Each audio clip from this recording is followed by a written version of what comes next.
My parents left for the airport without me. 5 tickets. 2 rooms. 1 forgotten passenger. Me. I found the itinerary sitting warm on the printer tray, the ink still fresh. My name wasn't on it. I scrolled through the pages twice, thinking maybe it was a mistake. But no, 5 names. Mom. Dad. My brother. His girlfriend. Even my sister. All checked in. All confirmed. I texted Mom, fingers shaking. Where are you? Did you forget me? Her reply came back almost instantly. We thought you backed out. You've been so moody lately. Moody. That was her word for me when I didn't smile through their favoritism. When I stayed quiet while they praised my brother for things I'd worked twice as hard to do. When I dared to expect equal treatment. I didn't reply. Not to her. Not to anyone. But then my phone buzzed again, this time from my brother. A photo of a handwritten note he'd left for his friends. He's gonna flip when he sees the photos. So this wasn't a mistake. It was deliberate. Planned. My name is Ethan Carter. I'm 25 years old. And if you think you know how this ends, stay tuned. What happens when the family that tries to erase you suddenly realizes you were the one holding the strings all along? I didn't scream. I didn't beg. I opened the travel app on my phone, the same one I'd used to make the reservations. The €13,000 booking was still under my account, my credit card, my control. One tap. Cancel. At 6:30 a.m., my phone lit up like fireworks. 37 missed calls. Dad. Mom. My brother. I smiled in the quiet, sipping my coffee. Enjoy. By the time the sun broke through my blinds, my phone was still buzzing, vibrating across the nightstand like it was alive. Voicemail after voicemail, each one more frantic than the last. Dad's voice first, low and thunderous. Ethan, what did you do? Do you have any idea how much money this cost? Call me back immediately. Then Mom's, clipped and desperate. You've ruined everything. We're standing at the check-in counter, and they're telling us the booking is gone. Gone. Fix this now. I played my brother's last, and it was the one that made me laugh. His voice, smug but cracking at the edges. This isn't funny. You're gonna regret this. Just fix it before Dad loses it. Regret. That was the word he always threw at me when I refused to cover his gas money, when I wouldn't help with his assignments, when I told him no. Now he finally tasted it. While they raged at the airport, I poured myself another cup of coffee, flipped on the TV, and stretched across the couch. For once, I wasn't the forgotten passenger. I was the one steering the trip. And what they didn't know, canceling was only the first step. Because with one click, the refund, every cent of that €13,000 was heading back into my account. My card. My control. By 9 a.m., my phone buzzed again. A text from Dad. We're stranded. This is humiliating. If you don't fix this right now, don't bother coming back home. I stared at the words, a slow grin spreading across my face. Don't bother coming back home? Perfect. That was exactly the plan. By noon, the flood of calls slowed into silence. I imagined them slumped at the airport, luggage piled around them, whispering excuses to angry staff. My brother's girlfriend probably scrolling her phone, regretting ever tagging along. I didn't feel guilty. Not even a little. Because here was the truth. The trip had been my idea. I was the one who found the package, the resort, the flights. I was the one who booked it all, on my credit card because Dad insisted it'll build credit, son. Don't worry, we'll pay you back. But somehow, by the time the tickets were printed, I wasn't a passenger anymore. I was just the bank. For weeks, I told myself maybe they'd surprise me. Maybe they planned to add my name later, that they just forgot to print my boarding pass. But that note my brother left, he's gonna flip when he sees the photos. That erased any illusion. They hadn't forgotten me.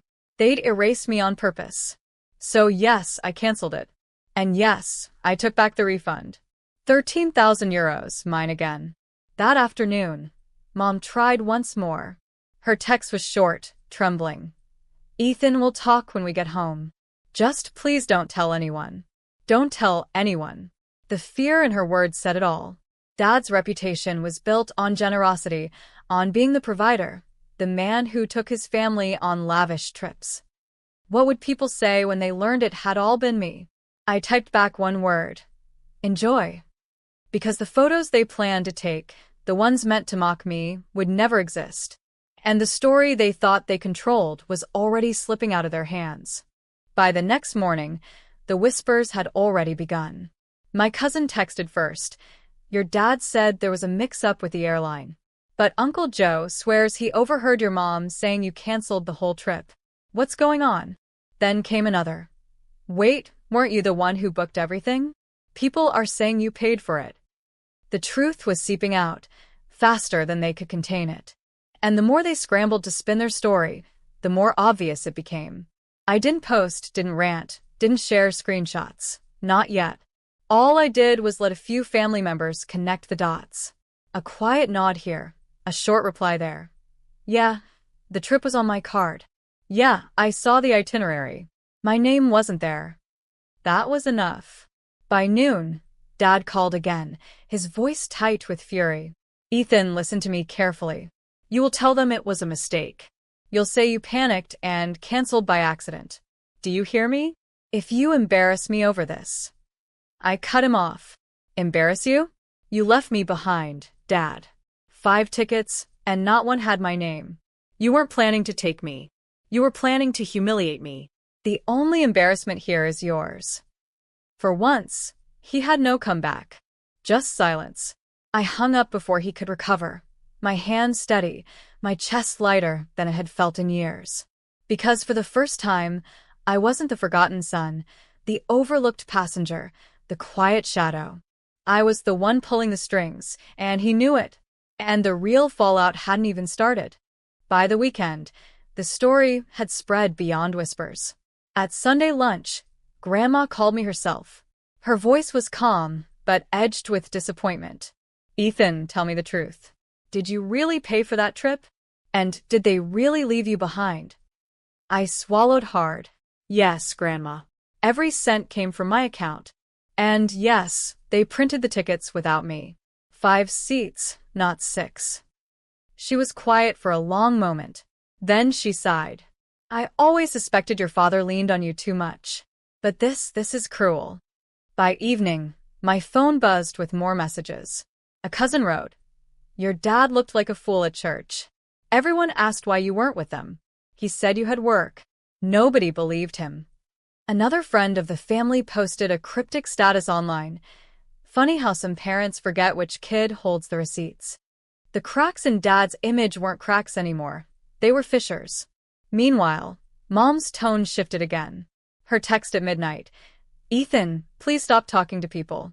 You're making it worse. We'll pay you back, just don't ruin us." But I hadn't ruined them. I'd only told the truth. The ruin was theirs, and now, the mask they wore for years was slipping in front of everyone. Sitting on my couch, I looked at the refund notice on my banking app. 13,000 euros, safe and secure in my account. The money they thought they'd enjoy without me was now fueling something else, my freedom. Because this wasn't just about payback. It was about finally breaking free from a family that saw me as nothing but a wallet and a servant. And the best part? I hadn't even shown my full proof yet. The following week, Dad's calls turned from threats to bargaining. "Ethan," he said in one voicemail, his voice lower than I'd ever heard it. "We'll work this out. Just stop talking to people. You don't understand the damage you're causing." The damage I was causing. As if it hadn't been his betrayal that started it all. Meanwhile, my brother's smugness had vanished. He texted late one night. "You didn't have to go this far. People are dragging me online. Some of my friends saw the note I left. How did that even get out?" I smirked at the screen. I hadn't shared it. But all it took was one cousin snapping a photo when I showed them, and suddenly the joke was making its rounds. His words, "He's gonna flip when he sees the photos," had become a punchline. And he was the joke. Mom tried one last angle. "Think about family, Ethan. Think about how you'll feel when we're gone. Do you really want things to end like this?" I stared at her message before typing back. "You ended it when you left me off the tickets." But while they spiraled, I was building. The refund wasn't just sitting in my account. I'd already put part of it down on something they never expected, a small loft of my own. Papers signed, deposit made. A home free of their control. And when I finally moved in, the silence of my own space felt like thunder. They thought they'd left me behind. But really, I'd moved forward. And soon everyone would know it. By February, their carefully polished story had shattered. At family gatherings, people no longer asked why I hadn't gone on the trip. They asked why my name wasn't even on the tickets I had paid for. Dad tried to insist it was a mistake, but the cousins weren't buying it. Strange mistake, one had said, considering it cost 13,000 euros. The final blow came when Grandma spoke up. My cousin relayed it to me word for word. If Ethan hadn't canceled, you would have happily gone without him. That's the truth, isn't it? Dad didn't answer. He just got up and left the room. Meanwhile, I was settling into my new loft. My own furniture. My own keys. My name alone on the lease. For once, I wasn't an afterthought. I was building something that belonged only to me. But I wasn't done. One Saturday, I posted a single photo online. The view from my loft's balcony, sunlight streaming across the city. Caption: funny how being left behind can lead you exactly where you belong. No names. No accusations. But everyone knew. The comments poured in. Support. Admiration. Subtle digs at my parents. My brother even tried commenting, "Don't believe everything you read." But it backfired instantly. People flooded the thread with questions he couldn't answer. That night, Dad called again, his voice hollow. "Ethan, what do you want? Money? An apology? Just tell me what it'll take to stop." For years, I'd begged for scraps of acknowledgement. Now he was the one begging. And I realized I didn't want anything from him anymore. They had taken me for granted. I had taken back everything.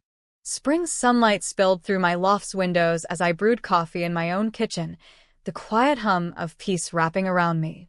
No shouting, no guilt, no being treated like luggage that could be left behind. Just silence and freedom. Meanwhile, their world had shrunk. Word had traveled through the family and beyond. The lavish Christmas trip that collapsed, the truth that it had been booked on my card, the revelation that they had deliberately excluded me. Their friends pulled away, neighbors whispered, even co-workers avoided their table in the break room. The photos they had planned to flaunt never existed. Instead, the only story people remembered was how they stranded their own son. One last letter came in the mail, Dad's handwriting jagged and rushed. "We went too far. I see that now. But did you have to ruin us completely?" I read it once, then folded it neatly and slid it into a drawer. Not to revisit, but to remind myself of one truth. I hadn't ruined them. They'd ruined themselves the moment they thought I was disposable. That evening, I invited a few close friends over. We ate takeout on the floor, laughing until the city lights blinked on outside. For once, I felt whole, not because of what I had taken back from my family, but because of what I had built for myself. As I stood on the balcony later, I whispered into the night, "They left me behind. And it was the best gift they ever gave me." Because poetic justice wasn't revenge. It was this, a life on my own terms, free, steady, untouchable. They had tried to erase me. Instead, I walked away unforgettable.